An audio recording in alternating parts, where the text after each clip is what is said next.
Welcome back to the best show on the internet. I already got distracted then because of that hole. I forgot that was there. I thought there was a big bug on the ceiling. Yeah, it doesn't like it, doesn't it? Yeah.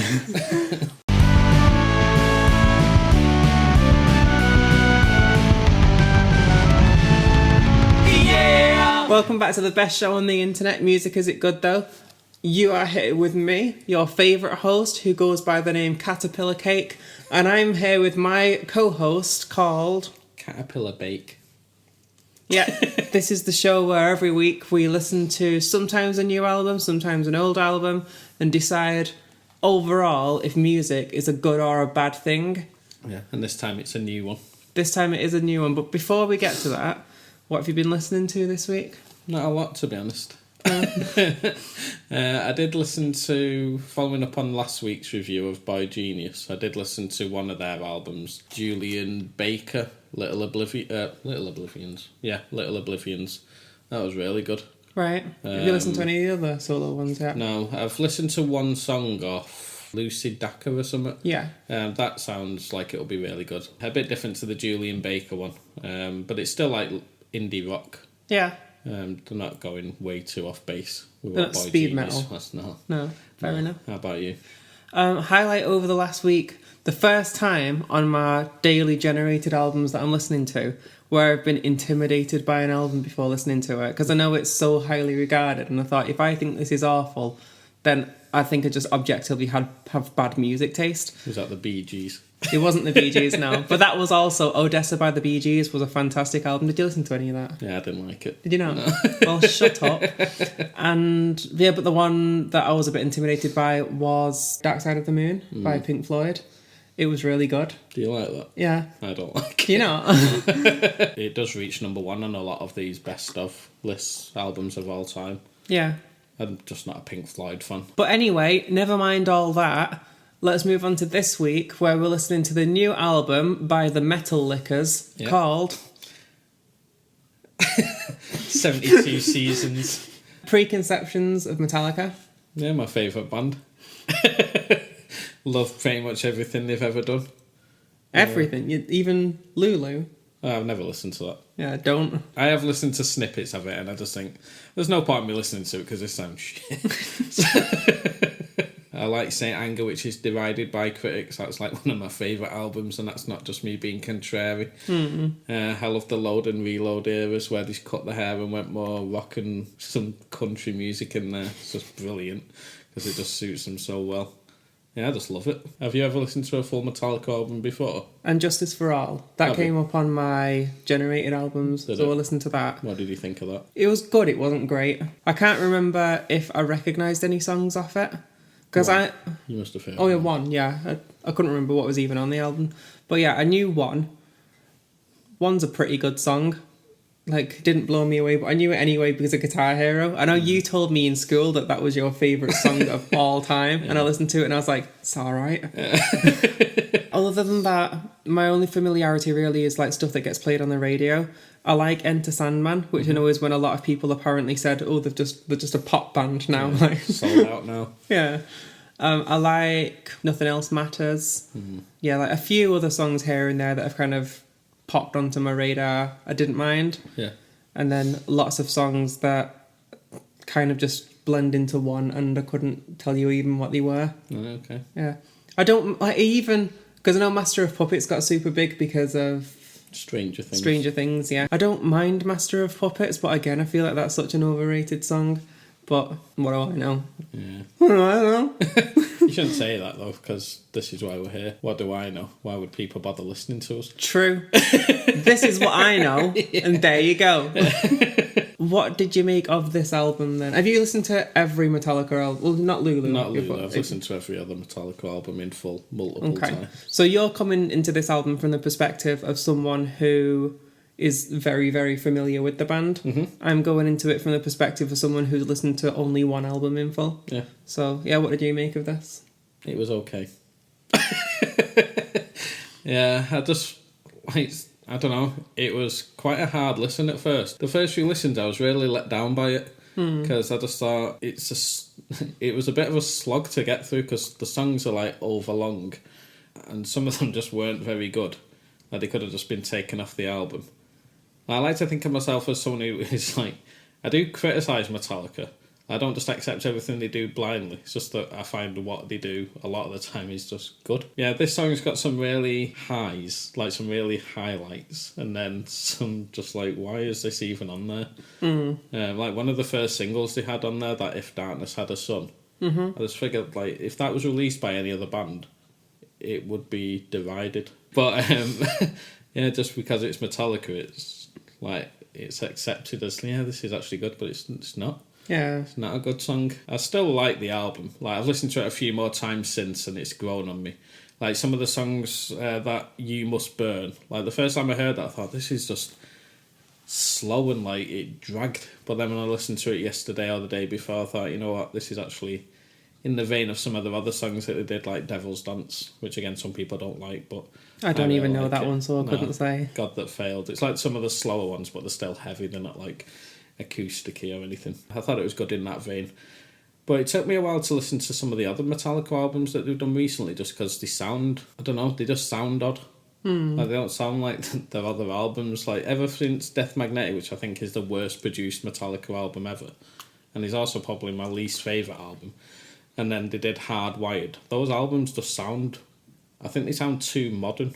Like, there's Right. Like, clearly the something going on. productions. Yeah, I think when Death Magnetic got released, it said like it was a victim of the loudness wars. Everything was just like turned up, and it just made some of the songs unlistenable sometimes if you played them at a certain volume. It was just a bit too long. Like, Metallica have been criticised for this loads of times, where the songs just need editing a bit. Like, there's just like a verse or an extra chorus that could just be taken out and put it down to about 5 minutes instead of 8. Yeah. How I think about you? you've hit the nail on the head there for what I thought. A lot of times there were several songs where it started and I thought, okay, this is a nice meaty riff, I can get into this.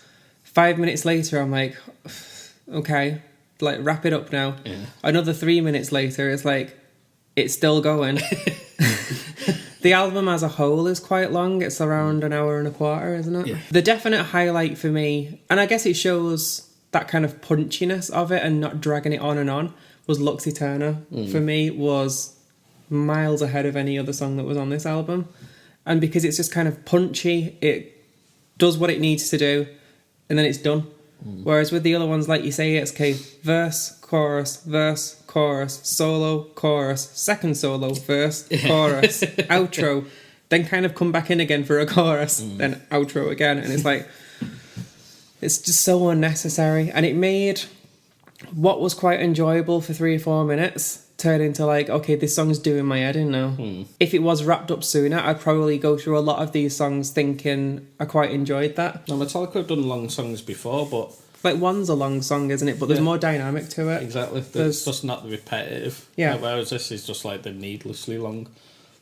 I wish you'd have slowed it down a bit as well. Have a ballad in there. Yeah, I agree. Like, It's just overly like brutal sometimes. yeah, I messaged you, didn't I, saying that we're filming like an hour or so later today than usual because I needed to listen to the album again this morning because like it took me 3 goes to get through the album in full because it is quite long. I have had a busy week, to be fair, but it's quite long and there's just so little dynamic in terms of if you listen to one song, you get the gist of what every other song sounds like on it to a degree.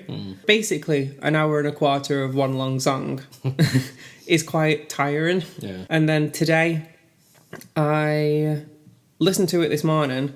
I got up to If Darkness Had a Son and thought, I've listened to enough now. I can talk about this album. I can't finish it. Yeah. So yeah, could have been so much better for my taste if it was just a bit more concise with what they were trying to do. I just know then I don't know what's wrong with them at the moment. Like the last few albums have been like this. Like there's filler on there that just doesn't need to be there. But like even filler, like this albums have filler songs. Their songs have filler sections. Yeah, Whereas they do. it's strange. Yeah, I think they're just trying to fit too much in because it goes so long without releasing an album. Like it's 7 or 8 years since the last one. It's like they just have to cram everything in. I find it hard to diss them, but I like the lyrics on it because it said like the lyric. When I read up on it, and I kind of knew it anyway, but he's just come out of rehab again. All right. So it's like more introspective lyrics. It's very like optimistic and positive in the lyrics, isn't it? Yeah. Which came across as a bit jarring for me at first, because with the aggressive kind of metal genre in general, you don't tend to get that. It's more I'm so angry or something like that. Whereas like in power metal and stuff, you can get the more like we will rise above. Like, whereas like you don't tend to get those we'll get through this, see the better side in this genre. Yeah. Credit where it's due. It's nice to hear something that's a bit different like that. Bit strange in that I'd not heard something like that with this before, but definitely it's a good thing to try Yeah. different things. Yeah, I just like when I listened before this album came out. I mentioned that they'd done a cover of Thin Lizzy's "Borderline," and that's like a slow, pensive rock song about someone who's struggling with alcohol. Okay. And I thought when I read what the album was meant to be about, like the struggles of the first 18 years of someone's life, like this is, I thought, oh, it's going to be amazing. It's going to have like stuff like this on it, but it wasn't. It was just like full on metal, which was, I don't know. I just wanted more change on the album. You've seen how quiet you're talking. Well, I'm just disappointed. Highlights of the album for you? I like Screaming Suicide, and I like the last two songs, Inamorata and Room with Mirrors, or Room of Mirrors. I can't remember the last few songs of the album because I didn't get that far today, but... That's what I was thinking when you said that. I was like, you've missed out on some of the best ones. Right. Yeah, well, I think by that point for me, because I was so fatigued anyway, no matter how good the songs are going to be at the end, I'm still going to be a little bit peeved. Like, if you like this music anyway, it's not so much of a problem, isn't it? But bringing in new people, it's probably a bit jarring. Yeah, and it's a bit daunting. for me, Lux Eterna, Screaming Suicide, I agree with. And I cannot remember the name of it, the second track. The second track was the one where I first thought, okay, this is a nice kind of heavy groove I can get with this, but then it got too long. So I'd say the first half of track 2 is... Shadows Follow. Why have we missed that out? That is my favourite song on the album. There you go then. Yeah, it's completely forgot it. Like, the ones that I didn't really like are Sleepwalk My Life Away, Crying of Barbed Wire, and If Darkness Had a Sun. I just found them, they didn't need to be there. If that album was 9 songs long, it'd be fine. Yeah. Do you know they've released a video for every single song on the album as well? Oh, right, no. They did it with the last one as well. I don't know why. Yeah. Oh, well, each to their own. Yeah. Yeah, I completely agree with the 3 lowlights of the album as well. Like, all 3 of those were just strange. I can't quite put my finger on why. They were just boring, I guess. Just plodding. Yeah. Putting a number on it? 6. Okay. I was between 2 and 3. I'll just go for 2.5, make it easy for myself. So that'll put us 4.25, which means music. Metallica, their new album, is a bad album. Yeah. Therefore, for the next week, don't listen to music, because music is bad. It is bad. Yeah. I hate myself. I should have just safeguarded them and put 10 even regardless of my comments. No, we've got to speak from the heart. That's what the show's all about. Yeah. Tune in next week where we'll be talking about that album that's at the top of the screen now. You see it? What an album that's good or bad. Yeah. And we'll be saying whether that one's good or bad. And yeah, that's probably about it for today. Bye. Bye. Have a nice day. Good. Yes, stop that. That's why we've got these new subscribers. If that's the reason, then they're morons.